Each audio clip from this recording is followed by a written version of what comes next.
Hello and welcome to my channel. I went to lose gaming. Today we're just going to do another casual Ayaka farming video, but the last one I did was farming for Ayaka stuff prior to Ayaka's release. Now we'll be farming with Ayaka.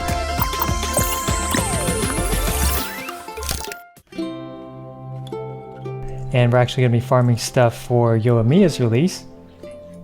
I've got 4 condensed resin as well as all my daily refreshes, so we are going to do the artifact dungeon and see if we can get any good artifacts today.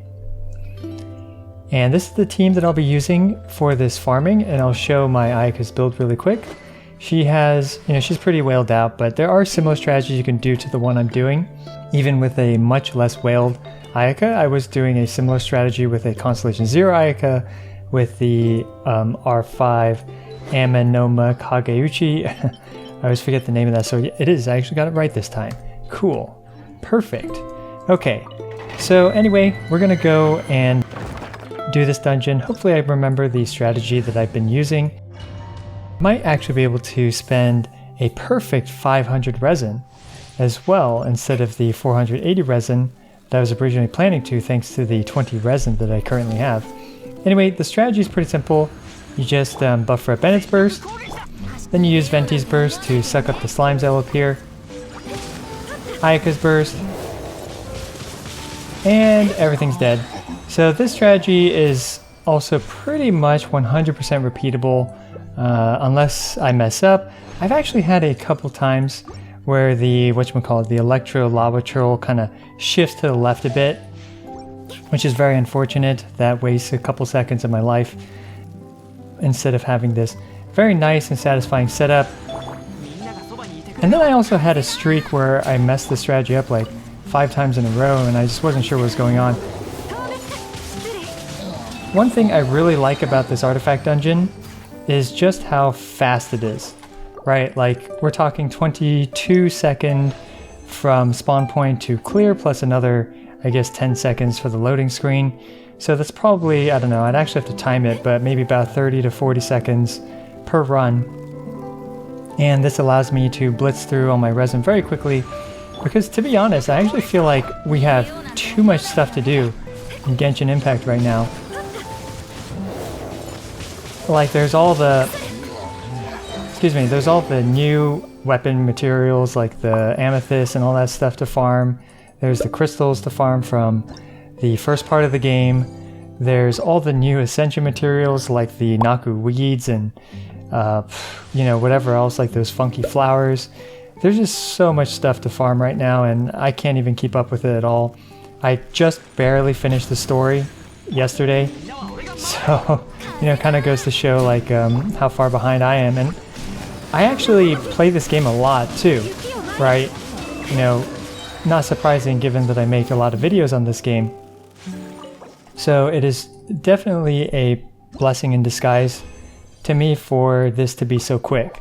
And also to be, the optimal thing to be farming right now. Because that energy recharge set is going to be absolutely amazing on a lot of characters. One in particular I believe that it will be extremely good on is Bale, or Raiden Shogun. But of course, we don't know exactly all the details for her character, but that's just some of my insinuations. So hopefully we can get a usable Electro Goblet or something for the emblem or whatever. Is that what it's called? I actually don't even know the names of these artifacts.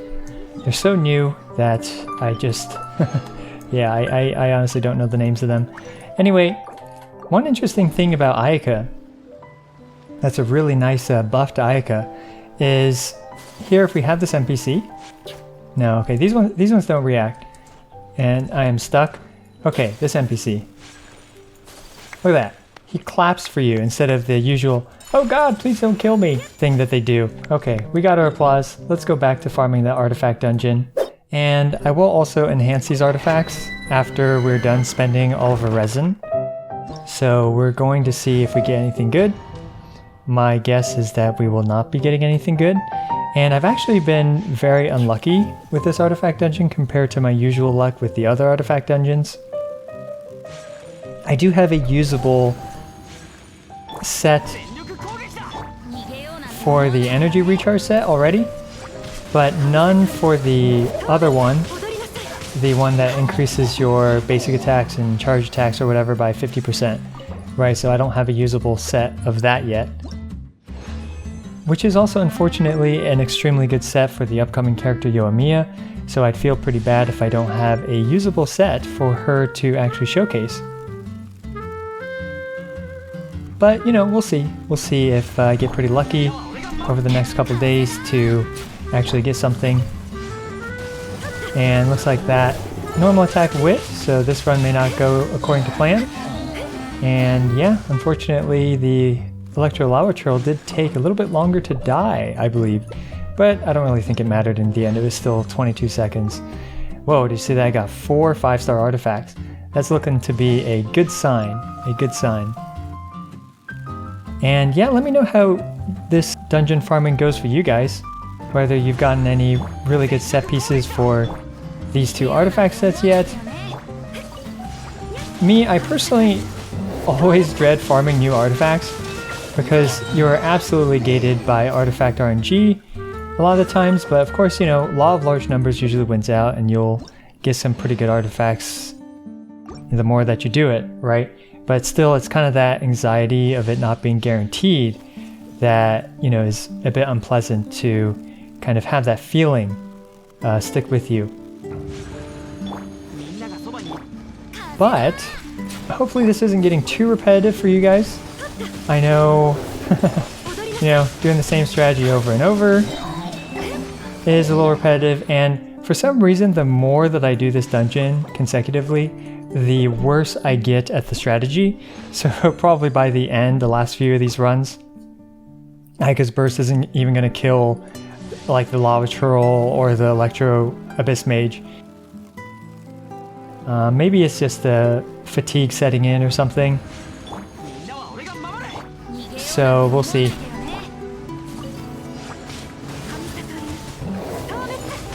But yeah, I actually think, you know, Ayaka, especially at whale levels and even at, you know, free-to-play, like a really well-invested free-to-play level, she's an extraordinarily good character right now. Like, really, really good. One of the top DPS characters in the game. And personally, if you haven't seen my Ganyu vs Ayaka video, well, you know, it's there. But the results were basically the 2 characters are really close to each other. And depending on the scenario, you know, it really just depends on the scenario in terms of which character is better, right? So like Ayaka, in my opinion, is better against, you know, boss type monsters that take a lot of abuse. Whereas Ganyu, you know, really good for, with her Constellation 6, being able to output, you know, 2 full charge shot, 2 E's within 2 seconds, right? That's kind of what makes her really, really powerful at speedrunning levels, and even at lower investments, you know, her charge attack is extraordinarily powerful. For me, when I use these 2 characters, I don't really get the impression that one is a lot better than the other.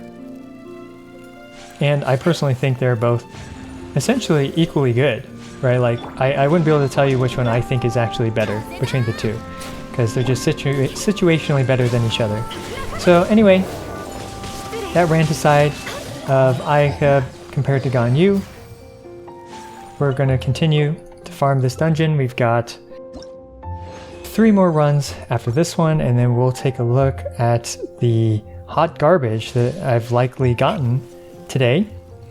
And I think the only thing left I have for Yoimiya to farm is the Naku weeds.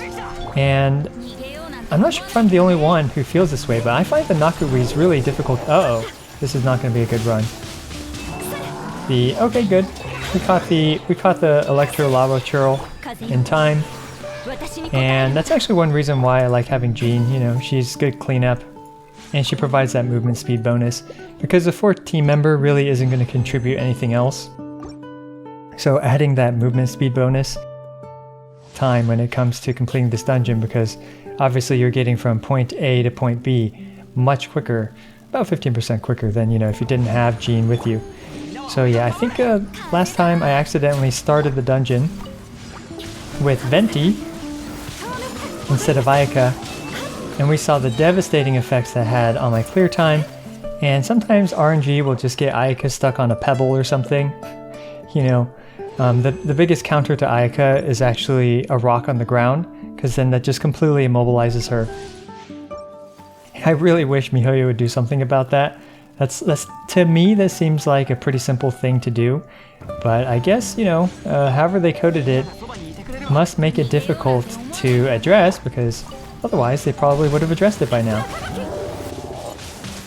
We are almost done, and we're going to go take a look at the artifacts that we got. Let me show you what I have in terms of my current Emblem of Severed Fates. I have it equipped on Mr. Zhongli. This is definitely not the right feather on him though. This Emblem of Severed Fates that I have so far. This piece came out unfortunate. It had one roll into flat defense. Literally the most useless stat in the entire game. And this piece, just an off piece. And here we have this energy recharge. I was super sad about this one. This one could have been really good, but it rolled into attack a bunch of times and then into HP and only once into crit damage. Very salty about that. So then we have this one. This one's okay. Geo damage bonus, great for Zhongli. But what's nice is that it actually rolled into HP percent instead of attack percent. I mean, any of these stats would have been great for him. It's always nice to have more crit damage or crit rate, but you know, you really can't complain about this piece. And finally, this crit rate piece a lot into HP percent. So I actually have a really good set for Zhongli. Perfectly usable, as one might say. Let's take a look at, we'll start with the Emblem of Severed Fates. There it is. And we're going to see all the artifacts. I like to start with the flowers and move down. This one is completely useless, and unfortunately this one rolled into flat defense. So this artifact is pretty much dead to me, because I guess if it rolled into crit rate from 16 to 20, it would have a slight distinguishing difference between this one, but otherwise it's just strictly worse. So we have this one which also rolled into flat defense, but let's take a look. Okay, so these two I guess are worth bringing to level 4, just to see if we get the double crit. Now of course for the Emblem of Severed Fates you want energy recharge as one of the substats, so like an ideal set or an ideal piece feather for Zhongli would definitely not be this one, but it'd be crit rate, HP percent, crit damage, and the energy recharge. You could swap out the HP percent for attack percent, and that would be also very effective. But you guys get the point. It's the standard best artifact slot, except now you also want energy recharge. And we got flat HP, so both these artifacts are basically completely useless. And let's move on to the timepiece. And here we have a defense one. Anyway, let's bring this one up to level 4. And unfortunately, this one is probably not worth taking any more beyond level 4. So let's see, we have this one, which is interesting. But let's go ahead and enhance this one to level 4. And unfortunately, that one is not going to be the one. Anyway, let's move on. We've got no useful goblets either. That's a darn shame. And finally, we have all these crit rate, crit damage helms. I've actually gotten a lot, but only this one I would say is good. This one here rolled twice into defense percent, making me very sad. Okay, this one looking pretty good. And let's bring a few of these to level 4. We got attack percent, not good. So we will ignore that one. And let's see, we have... This one might be worth, you know, bringing up to level 4. Okay, that's a really interesting piece. I'm not sure who would want to use an Elemental Mastery Circlet, but this could still be good for like a Constellation 6 Kazuha in the future as the off piece. And also, you know, if you roll a ton into crit damage, for example, it can basically substitute a crit damage circlet for a burst character like Mona, or potentially even Child, actually. You just really have to see how the stats roll. But I probably won't bring this one up to level 20 today. Instead, I'm more curious about how this one will roll. Let's bring it up to... Oh, defense percent. This is not good. Not good. Not a good omen, guys. Okay. If this one goes into crit damage, it's pretty much my best crit rate piece for this set. So we'll see. Oh, yes. Enhance. Crit damage. Let's go, guys. Let's go. And we're going to just bring this one up all the way to 20 and cross our fingers and hope. All right, 21% and 1 into defense percent. You know, honestly, I can't complain. This is already a perfectly usable circlet, and if this last one goes into crit damage, it's just the icing on the cake. Look at that. Shimenawa's Reminiscence. We're gonna see if we got any piece that's usable. Unfortunately, I don't think I have a single good piece of this artifact set yet. These two feathers, I guess they're usable, right? Not great, not bad. So, okay. Both of these are worth bringing to level 4, so we're going to do that really quick. This video is taking a lot longer than I expected, but I guess it's interesting, hopefully, to some of you guys who like this type of more casual content where I'm just kind of rambling. Defense percent. Oh, no. Oh, wrong set. That's that one's going into the junk pile. Let's see if we can get, ooh, ×2 bonus EXP. That's always nice. Energy recharge. Not good. Let's move on. HP percent. Oh, there we go, guys. There we go. Double crit attack percent timepiece. Okay. So there is a possibility for this to obviously roll like trash. Okay, looks like I forgot to record the rest of what I did, but basically I enhanced some artifacts, and what we ended up with today is this very nice crit rate circlet for the Emblem of Severed Fates, and we also ended up with this timepiece, this attack percent timepiece. This is perfectly usable, not ideal, right? Obviously 2 wasted rolls into HP percent. Pretty much no one can really utilize this split in stats, but except for Zhongli. And besides that, we did not get any other notable pieces for either artifact set, so we had, I believe, 2 pretty good pieces, and one being a circlet, one being a timepiece, both of which are, you know, the difficult pieces to get, that, and of course the goblet, but, you know, we're not talking about the goblet right now. That pretty much wraps up this video. Farming with Ayaka.